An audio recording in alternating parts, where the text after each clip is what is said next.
امروز دسته خاتلون در میدان خود بر مقابل کلوب مرکزی ورزشی ارتش از دوشنبه برتری در حساب کلوب مرکزی ورزشی ارتش است، چون در 5 بازی اخیر 3 غلبه آنها و 2 مساوی 5 تغییرات اجازت است در چمپیونات، اما همگی 3 نفر در کرسی بازیکنان احتیاطی این تیم قرار دارد. یک امکانات بسیار هم خوب برای فوتبال بازان دسته خاتلون، فرصت ضربه زنی اکنون پیدا می شود و خدایداد اوزاقف ضربه را اجرا کرد، اما کمی بلندتر این امکانات خود استفاده میبرند. فتح‌الله اینجا ضربه میزند، وضعیت خطرناک است و توپ به ستون دروازه رسیده برگشت، اما داور اشاره کرده ایستاده است که آنجا خلاص اومد بهترش به قفا توجه کند. حالا جانبک شریفов پرتابی بسیار هم خوب از جانب او و در این لحظه موسوی چرونی مبچوف از فرصتی داشتهش استفاده نمیبرد. بازی بسیار جالب و با سرعت البته از هر دو جانب صورت گرفت، اما ما البته گل رو ندیدیم، هرچند امکانات ها برای هر دو دسته پیدا شد.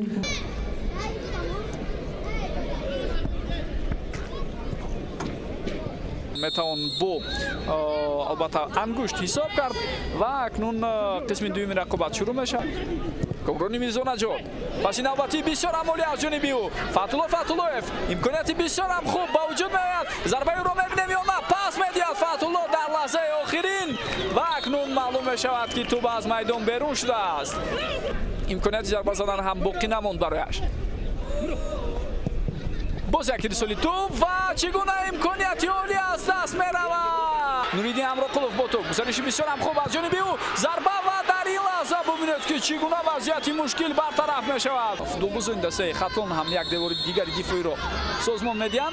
سنت‌الله اسماعیلov ضربه میزند و میتوان حساب شده شد. بینندگان ارجمند 1-0 و دسته میزبان به پیش میبرد. ضربه جریمه‌ای اکنون بازیگران دسته مهمان برای اجرای ضربه جریمه‌ای تغییر می‌بینند. تو با کناری راست پرتاب می‌شود. ادامه هجوم رو می‌بینیم.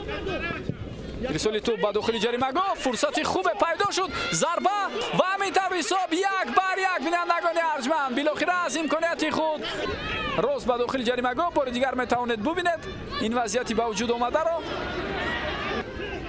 مهمان فتح‌الله توپ را از با بازی می‌دارد، ولی نه، با همین بازی امروز خاتمه یافت. بینندگان ارجمند بسیار بازی خوب و دیدنی با اشتراک دسته مذکور، مخصوصا نیمه دوم رقابت بود که هر دو دسته بیشتر کوشش می‌کردند هجوم کنند، وضعیت‌های زیادی خطرناک را با وجود دارند، امتیازها را با هم تقسیم می‌کنند. البته چنین نتیجه وابسته به موقع آنها در جدول مسابقه شاید چندان آنها را قانع نکند.